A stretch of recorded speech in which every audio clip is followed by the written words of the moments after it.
जय Hind you all. आज हम सेकेंड चैप्टर फिर से पढ़ने जा रहे हैं। सेकेंड चैप्टर का रिवीजन होने जा रहा है क्योंकि हम ये चैप्टर पढ़ चुके हैं अप्रैल मई में, तो फिर से रिवीजन हो रहा है इसका। लेकिन फिर भी रिवीजन का मतलब ये नहीं है कि आप इसको देखो मत, आप इसको देखो, वीडियो को आप ध्यान से पढ़ो जो भी आपको बताया जा रहा है।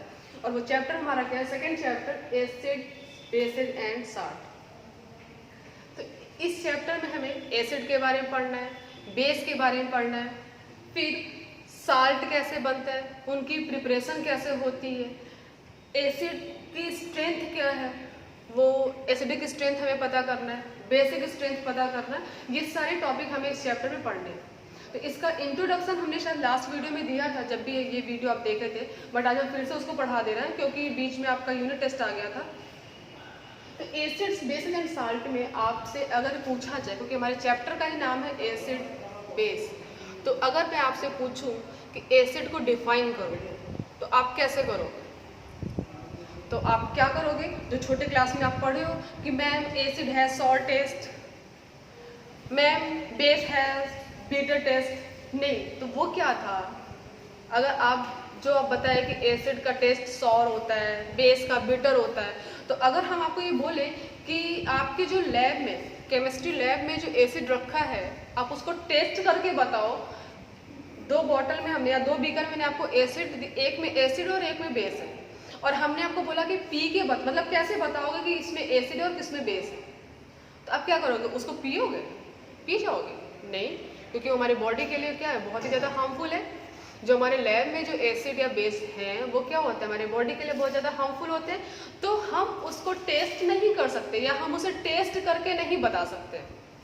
तो इसके लिए आप जो ये पढ़े हो कि एसिड है सॉर टेस्ट, बेस है बिटर टेस्ट, ये आपका जो कॉन्सेप्ट पढ़े वो क्लासिकल कॉन्सेप्ट था। 7th-8th में आपने जो पढ़ा है वो क्या था? क्लासिकल कॉन्सेप्ट था एसिड बेस का। अब जो आपको पढ़ना है, आप क्लास 10th में पहुंच गए हो और 10th में आपका स्टैंडर्ड बड़ा हो गया है, अब थोड़े बड़े बच्चे बन गए हो, तो हमें पढ़ाई भी वैसे ही करनी है। तो ये जो क्लासिकल कॉन्सेप्ट था आप उसको भूल जाओ। अब आपको एसिड कैसे डिफाइन करना है, बेस कैसे डिफाइन करना है, कैसे आपको बताना है कि this is strong acid, this is weak base, this is strong base, this is weak acid, ये सारी चीजें जो आपको बतानी है वो कैसे बतानी है। तो देखिए, एसिड को डिफाइन करने के लिए कॉन्सेप्ट तो बहुत सारे हैं, जैसे अलग अलग लोग आते गए और लोगों ने अपना अपना कॉन्सेप्ट दिया। जैसे सबसे पहले अर्हीनियस कॉन्सेप्ट, अर्हीनियस आया और वो अपना बता के आगे निकल गए। फिर ब्रॉन्सन लोरी आए, वो बता के निकल गए। फिर लुईस आए, वो बताए। तो कॉन्सेप्ट तो बहुत सारे हैं, अर्हीनियस कॉन्सेप्ट है, ब्रॉन्सन लोरी कॉन्सेप्ट है, फिर आपका लुईस कॉन्सेप्ट है। बट आपके सिलेबस में जो आपको पढ़ना है, मीन्स आपके 10th स्टैंडर्ड में जो आपको पढ़ना है वो क्या है? Arrhenius concept of acids and base. वो है Arrhenius concept of acids and base, acids and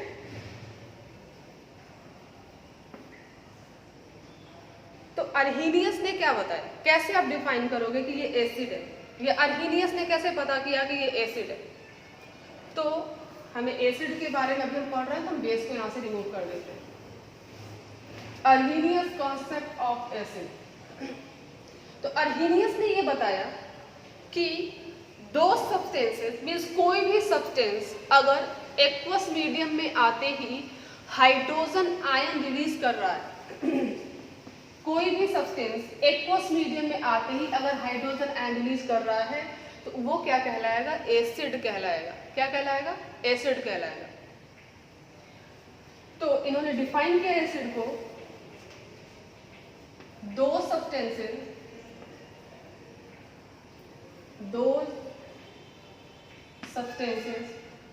which releases hydrogen ion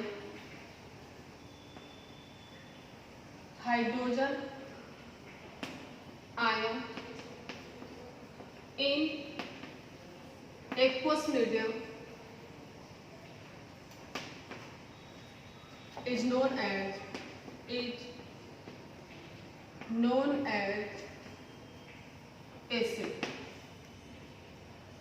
define किया। अब कि कोई भी सब्सटेंस जो एक्वस मीडियम में हाइड्रोजन आयन रिलीज कर रहा है तो वो क्या कहलाएगा, एसिड कहलाएगा। अब इनका हम एग्जाम्पल लेकर देखते हैं।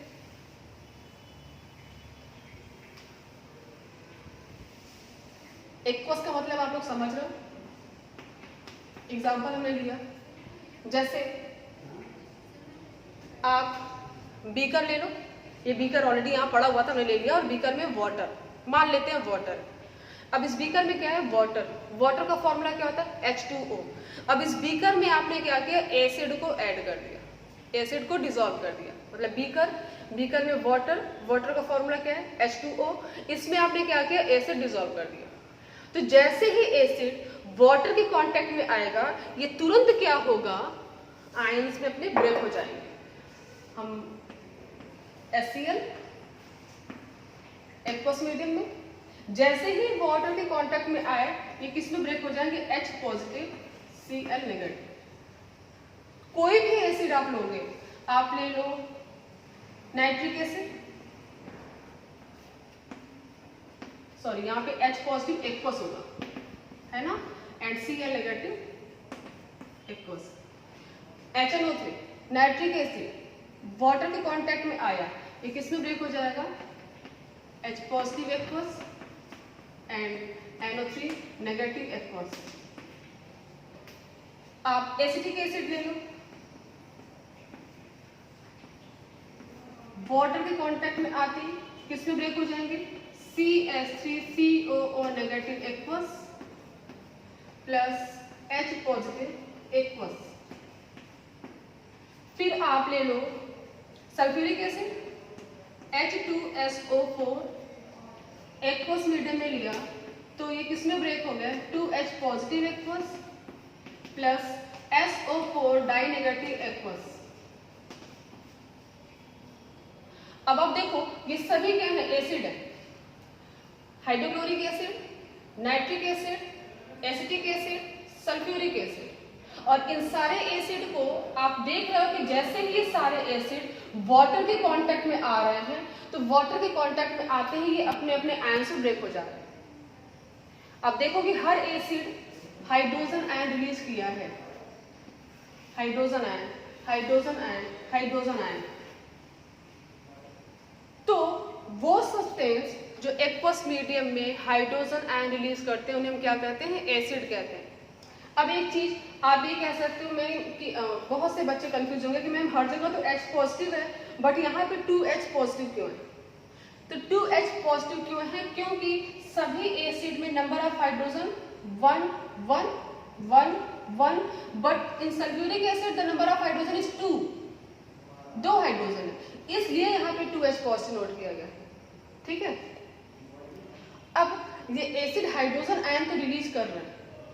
अब ये जो हाइड्रोजन आयन होता है वो क्या होता है, बहुत ही शैतान होता है, मीन्स वो स्टेबल नहीं होता है।